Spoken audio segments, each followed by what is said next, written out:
Drivers behind the line. 3, 2, 1, go. The autonomous period lasts for 15 seconds. Is completely pre-programmed. 34-52 Greengineers scoring a game piece potentially on the top part of their reef, and they potentially might just shy there. But Blue Lions hoping to do the same with the team at 76-17. Robo Blazers successfully placing a couple of game pieces there on the top part of the reef. Each of those were 7 points for those Lions during the autonomous period, but now we enter the teleoperated.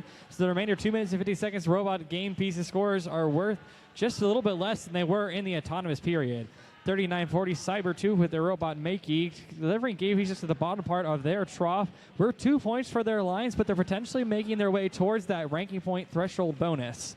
Team Blue Alliance, this match is the Crypto Creek Alliance, featuring 2 of the Crypto Creek teams, I should say all 2, but joined by the Robo Blazers from Carmel, Indiana. The scores will potentially be pretty tight for this match, as teams are about evenly ranked as you could be this stage in the competition. Scores currently 49-49, all tied up with plenty of time remaining for the teams to change that, just over 90 seconds remaining in the match.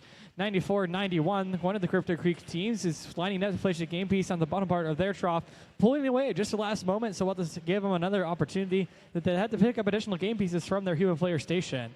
Team has to be careful not to pick up additional game pieces too many at a time. Make sure that they're keeping a close eye on their competition.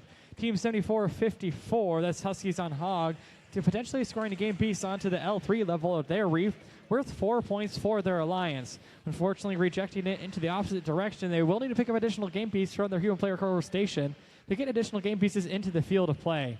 39-40 Cybertooth, removing that algae from their reef, vying for additional scoring opportunities. That reef, those teal spheres, can be stored in different places around the field of play, either into the barge directly or secondarily into the processor. 35 seconds remaining in the match. We'll hear that sonar ping in just a few moments. Scores currently 84-88 in favor of your Red Alliance. That's the game piece coral score just about anywhere in the field of play, especially on the upper parts of that reef. Blue Alliance just about filling that up as we enter the end game period.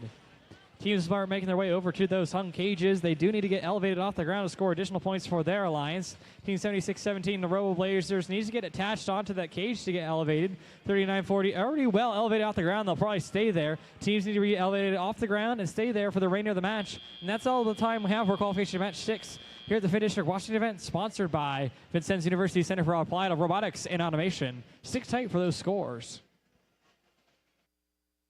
This is 101. The end game in the barge was your deciding factor there. 10 points difference between the teams.